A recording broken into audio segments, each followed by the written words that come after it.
ఆర్టీసీలో మహిళలకు ఫ్రీగా ప్రయాణం చేసే వెసులుబాటు కలిగించగలిగారు. అక్కడ వాగ్దానం నిలబెట్టుకోవడానికి కూడా వాళ్ళకి ఎక్కువ సమయం పట్టలేదు. మరి చంద్రబాబు గారికి ఎందుకింత సమయం పడుతుందో చంద్రబాబు గారు చెప్పాలి. ఎందుకంటే మహిళలకు ఆర్టీసీ బస్సులలో ప్రయాణం చేసే ఈ పథకం చాలా యూస్ఫుల్ కాబట్టే ఈరోజు లేవనెత్తుతున్నాం. మహిళలు అన్న వాళ్ళు మన జనాభాలో సగం, హాఫ్ ద పాపులేషన్ కి డైరెక్ట్ గా వర్తించే పథకం ఈ పథకం. మహిళలకి రక్షణ కల్పించే పథకం కూడా. ఎందుకంటే మహిళలు ఒక చోటు నుంచి ఇంకో చోటికి వెళ్ళాలి అంటే ఆర్టీసీ బస్సులో అయితే సేఫే కాకుండా ఈ పథకం ద్వారా ఫ్రీగా అయితే మహిళలు ఎక్కువ ఆర్టీసీ బస్సులలోనే ప్రయాణం చేసే అవకాశము వీలు ఉంటుంది. కాబట్టి వాళ్ళ పాపులేషన్ ఆర్టీసీ బస్సులో ఎక్కువ అయితే, సే ఫర్ ఎగ్జాంపుల్ ముందు భాగంలో మొత్తం మహిళలకని రిజర్వేషన్ ఉంది కాబట్టి మహిళలు ఎక్కువ భాగం అయితే, మోస్ట్ ఆఫ్ ద బస్ మహిళలు అయితే వాళ్ళకు సెక్యూరిటీగా కూడా ఉంటుంది. కాబట్టి మహిళలకు పనికొచ్చే పథకం ఈ పథకం.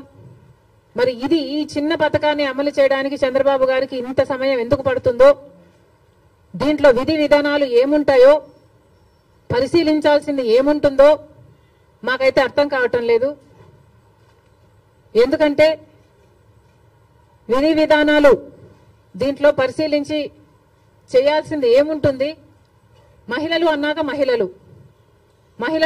మహిళలందరికీ వర్తిస్తుంది, ఆడపిల్లలందరికీ వర్తిస్తుంది. మరి దీంట్లో విధులు విధానాలు ఏముంటాయి?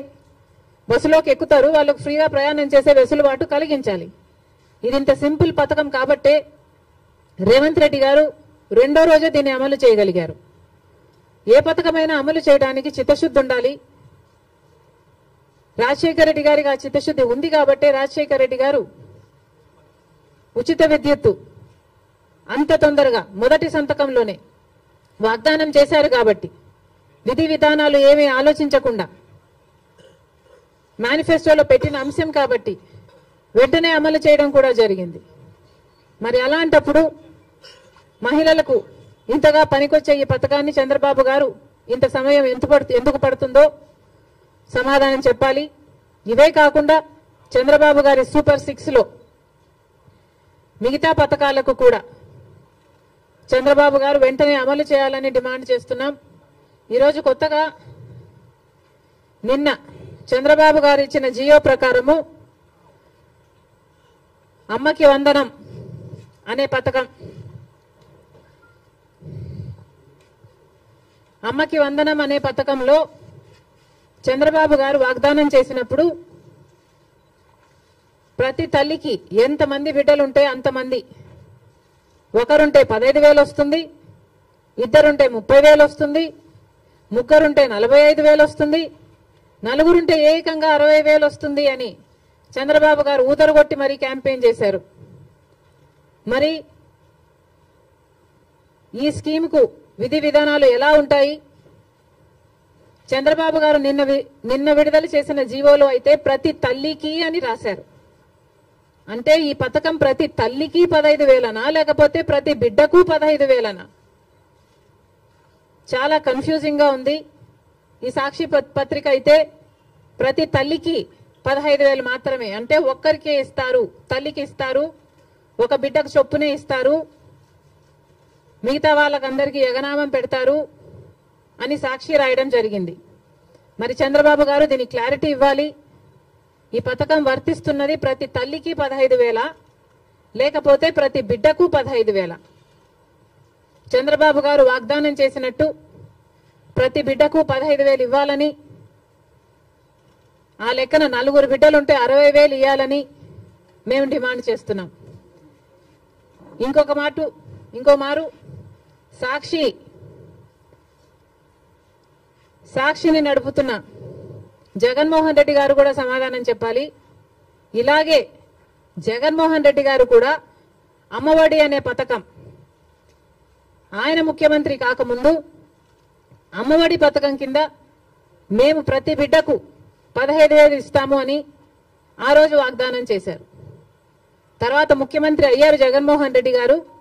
ప్రతి బిడ్డకు 15,000 ఇవ్వలేదు, ఒక్క బిడ్డకు మాత్రమే. అంటే ప్రతి తల్లికి 15,000 అన్నట్టుగానే జగన్మోహన్ రెడ్డి గారు కూడా వ్యవహరించారు. మరి జగన్మోహన్ రెడ్డి గారికి ఆ వాగ్దానం గుర్తులేదేమో ఈ రోజు చంద్రబాబు గారి గురించి రాస్తున్నారు. జగన్మోహన్ రెడ్డి గారు కూడా ఇదే వాగ్దానాన్ని ఇచ్చి మాట తప్పడం జరిగింది. తల్లికి 15,000 అని అనకుండా ఆ రోజు బిడ్డకు ఎంతమంది బిడ్డలుంటే అంతమంది బిడ్డలకు 15,000 ఇస్తాము అని తాను చెప్పడమే కాదు, జగన్మోహన్ రెడ్డి గారి తరఫున క్యాంపెయిన్ చేసిన నేను కూడా నాతో కూడా అదే వాగ్దానమే చెప్పించారు. ఆ రోజుల్లో నేను కూడా జగన్మోహన్ రెడ్డి గారు ఈ పథకాన్ని అమలు చేస్తారు అని నమ్మి బాయ్ బాయ్ బాబు క్యాంపెయిన్ లో నేను కూడా ప్రచారం చేయడం జరిగింది. కానీ జగన్మోహన్ రెడ్డి గారు ముఖ్యమంత్రి అయిన తర్వాత అమ్మఒడి పథకం కింద కేవలం ఒక బిడ్డకు మాత్రమే ఇవ్వడం జరిగింది. జగన్మోహన్ రెడ్డి గారు ఒక బిడ్డకే ఇచ్చారు. ఇప్పుడు చంద్రబాబు గారు కూడా ఒక బిడ్డకే ఇస్తారు అని అర్థం వచ్చేటట్టుగా నిన్న జీవోలో